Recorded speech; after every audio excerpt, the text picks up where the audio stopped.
Daily. Taste the Daily. Dynamic IAS Amrapali ఇంకా తెలంగాణకు కేటాయిస్తూ కేంద్ర పరిపాలనా ట్రిబ్యునల్ క్యాట్ ఆదేశాలు ఇచ్చిన ఆమె ఆంధ్రప్రదేశ్లోనే కొనసాగుతున్నారు. 2 రోజులుగా ఆంధ్రప్రదేశ్లో జరుగుతున్న కలెక్టర్ల కాన్ఫరెన్స్లో ఆమ్రపాలి కనిపించారు. దీంతో ఆమె ఇంకా అక్కడే ఎందుకు ఉన్నారన్న చర్చ మొదలైంది. దీని వెనకాల ఏమైనా రాజకీయ కోణాలు ఉన్నాయా అన్న చర్చతో పాటు రకరకాల ప్రచారాలు కూడా వినిపిస్తున్నాయి.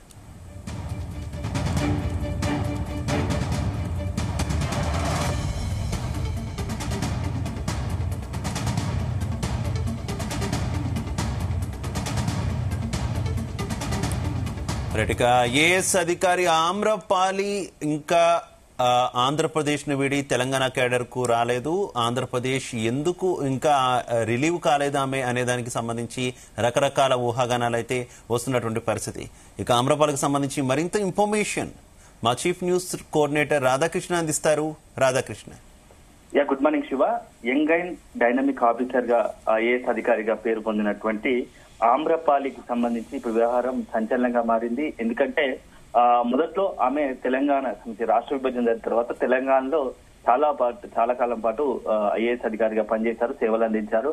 సో కలెక్టర్ కావచ్చు, వివిధ విభాగాల్లో జిహెచ్ఎంసీ కమిషనర్ గా కూడా బాధ్యతలు నిర్వహించారు. సో ఈ నేపథ్యంలో మొన్న ఏదైతే క్యాట్ ఆదేశాల మేరకు రాష్ట్ర విభజన తర్వాత తెలంగాణలో ఉన్నటువంటి ఆంధ్రాకు సంబంధించిన అధికారులు ఖచ్చితంగా అక్కడికి ఆయా సొంత రాష్ట్రాలకు వెళ్లాల్సిందని చెప్పేసి క్యాట్ తీర్పునిచ్చింది. ఆ అనంతరం కూడా కొద్ది రోజులు ఏపీకి వెళ్ళినటువంటి ఆమ్రపాలి అక్కడ బాధ్యతలు తీసుకొని విధులు నిర్వహిస్తూ వస్తుంది. ఈ నేపథ్యంలో మరొకసారి తను రిక్వెస్ట్ పిటిషన్ పెట్టుకుంది క్యాట్ కు. సో అవకాశం ఉంటే చూడండి, మళ్ళీ తిరిగి నేను తెలంగాణకు వెళ్లే అవకాశాన్ని కల్పించండి అని చెప్పేసి కూడా రిక్వెస్ట్ పెట్టుకుంది.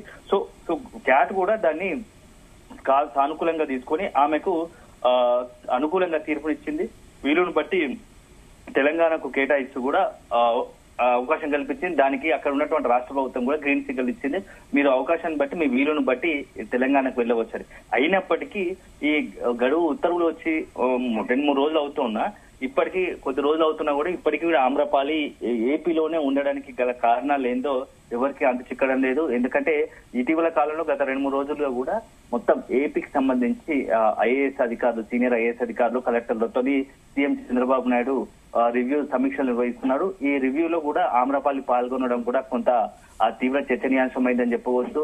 ఒకవైపు తెలంగాణకు రావడానికి సుముఖతంగా ఆసక్తిగా ఉన్నటువంటి ఆమ్రపాలి ఉత్తర్వులు వచ్చినా ఏపీ ప్రభుత్వం రిలీవ్ చేసిన ఇంకా అక్కడే ఉండడానికి కారణాలు ఏంటి, ఉన్నట్టుండి మళ్ళీ ఆమ్రపాలి ఆలోచన ఏదైనా మారిందా, మనసు మార్చుకుందా, తెలంగాణ రావడానికి ఆసక్తిగా లేదా అని చెప్పేసి కూడా చర్చ జరుగుతోంది. ఎందుకంటే ఆమె 2024 అక్టోబర్ లో ఆమె తెలంగాణ నుండి ఆంధ్రప్రదేశ్ వెళ్ళిపోయారు.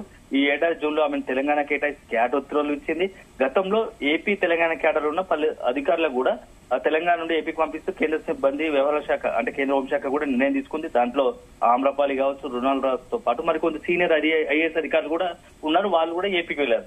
సో ఈ నేపథ్యంలో ఇప్పుడు ఈ ఆమ్రపాలి వ్యవహారం కూడా కొంత ఆసక్తికరంగా మారింది. సో ఇప్పటికే ఆమ్రపాలికి సంబంధించిన పేరెంట్స్ హైదరాబాద్ లో ఉంటున్నారు. సో అక్కడే కూడా ఉండడానికి వాళ్ళ ఏజ్ కాబట్టి అక్కడే ఉండడానికి కూడా అవకాశం కల్పించండి అని చెప్పేసి కూడా రిక్వెస్ట్ పెట్టుకుంది. సో దాన్ని కూడా వాళ్ళు యాక్సెప్ట్ చేశారు.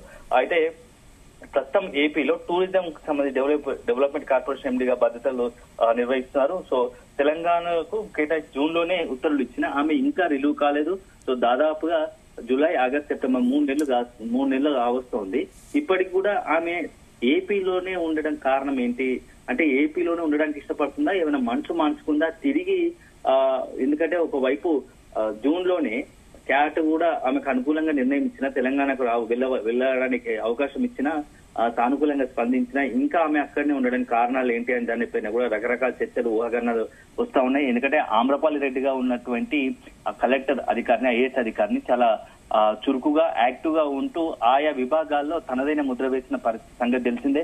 సో వరంగల్ కలెక్టర్ గా పనిచేసిన, ఇప్పుడు జిహెచ్ఎంసీ కమిషనర్ పనిచేసిన, ఏపీలో టూరిజం కు సంబంధించి ఓ డైనమిక్ ఆఫీసర్ గా ఉండే. సో అలాంటి ఆమ్రపాలి రెడ్డి ఇప్పుడు ఎందుకు ఈ విషయంలో మాత్రం తెలంగాణ వస్తానని మొదట్లో ఎంత ఆసక్తి చూపి చివరాఖరుకు ఇప్పుడు 2 నెలలు గడుస్తున్నా ఎందుకు తెలంగాణకు రావడానికి ఇష్టపడడం లేదు? దీనికి వెనుక ఏదైనా రాజకీయ కోణాలు ఉన్నాయా, లేకపోతే ఇతరత కారణాలు ఉన్నాయా అని చెప్పేసి కూడా రకరకాలుగా చర్చలు జరుగుతున్నాయి. అయితే మనకు అందుతున్న సమాచారం ఆమె వ్యక్తిగత సిబ్బంది ఆమెకున్న అనచరులు కావచ్చు, కొంత ఆమెకు సన్నిహితుల నుంచి మనకు అందుతున్న సమాచారం నవరాత్రులు, దసరా నవరాత్రులు లేకపోతే దీపావళిలోనే ఆమె తెలంగాణకు రావడానికి సుముఖత చూపిస్తున్నట్టు తెలుస్తా ఉంది. సో దసరా కావచ్చు లేకపోతే దసరా నవరాత్రుల తర్వాతనే అక్కడ కొంత ఆల్రెడీ టూరిజం సంబంధించి కొన్ని ఏదైతే ఆమె బాధ్యత అప్పచెప్పారో అవి పెండింగ్ లో ఉన్నాయి. అవన్నీ కూడా కీలకమైనటువంటి వాటి అంశాలను క్లియర్ చేయడానికి 2-3 నెలలు పడుతుంది.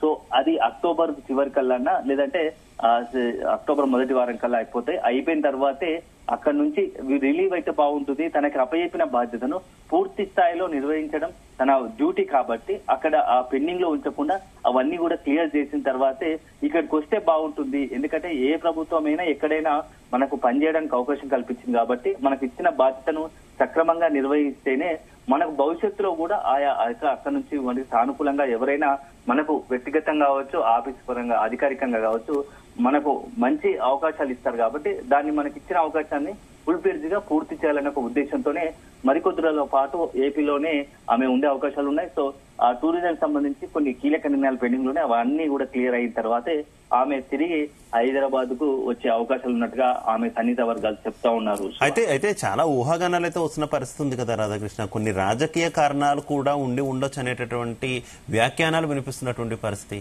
ఏంటి? ఎంతవరకు రాజకీయ కారణాలు ఉండేటటువంటి అవకాశం ఉంది? ఏమైనా పాలిటిక్స్ జరుగుతుంది అనుకోవాలా? ఇవ ఖచ్చితంగా కొంత సీనియర్ అధికారులు కావచ్చు, కొంత ఉన్న అధికారులకు సంబంధించి రాజకీయాలు ఎక్కువ ఓవర్ ఇన్వాల్వ్మెంట్ ఉంటే వారిపై ప్రభావం ఉంటుంది కానీ ఇలాంటి ఆమ్రపల్లి లాంటి యంగ్ అండ్ డైనమిక్ వాళ్ళ విషయంలో కొంత ఏ ప్రభుత్వాలైనా, ఎందుకంటే అధికారుల యొక్క తీరు ఎంత యాక్టివ్ ఉంటే అధికారుల వల్ల ప్రభుత్వానికి మంచి పేరు వస్తుంది, వాళ్ళు చెప్పే బాధ్యతలు సక్రమంగా నిర్వహిస్తారు. కాబట్టి అలాంటి అధికారులను ఎవరు కూడా పోగొట్టుకోవడానికి చూడరు. అదే సందర్భంలో అధికారుల ఇంకా రాజకీయాలు చేయడానికి కూడా ఇబ్బంది ఇంట్రెస్ట్ చూపరు. ఎందుకంటే కొంతమంది పనిగట్టుకొని ప్రభుత్వానికి వ్యతిరేకంగా కావచ్చు, ప్రభుత్వానికి సంబంధించి ఏ బాధ్యత చెప్పినా నిర్వహించకుండా ప్రభుత్వానికి చెడ్డ పేరు వ్యవహరించే అట్లాంటి అధికారుల పట్ల కొంత రాజకీయ కోణంలో చూస్తుంటారు. కానీ ఆమ్రపాలి రెడ్డి లాంటి వాళ్ళు కావచ్చు, ఇతరత్ర కొంత సీనియర్ అధికారులు ఎవరైతే ఉన్నారో చెప్పిన పని యాక్టివ్ గా చేసే వారి విషయంలో రాజకీయ జోక్యం చాలా రేర్ అని చెప్పవచ్చు. అదే సందర్భంలో ఇప్పుడు 2 ప్రభుత్వాలు ఏపీ అదేవిధంగా తెలంగాణలో 2 ప్రభుత్వాల మధ్య కొంత సఖ్యత ఉంది. సీఎం చంద్రబాబు నాయుడు కావచ్చు, అదేవిధంగా ఇక్కడ ఉన్న సీఎం రేవంత్ రెడ్డి ఇద్దరి మధ్య కూడా కొంత ఇచ్చిపుచ్చుకునే ధోరణి ఉంది. సో ఇద్దరు కూడా సహకరించుకునే పరిస్థితి ఉంది. ఇలాంటి నేపథ్యంలో ఈ పైన ప్రభుత్వాల మధ్య సఖ్యత ఉండడం వల్ల అధికారుల మీద ఏ మాత్రం ప్రభావం చూపదు. అదే సందర్భంలో ఆమ్రపాలి సంబంధించి రేవంత్ రెడ్డి, అదే సీఎం రేవంత్ రెడ్డి కావచ్చు, ఇక్కడ ఉన్నటువంటి రాష్ట్ర ప్రభుత్వం కావచ్చు, ఆమె విషయంలో ఒక పాజిటివ్ ధోరణిలో ఉంది.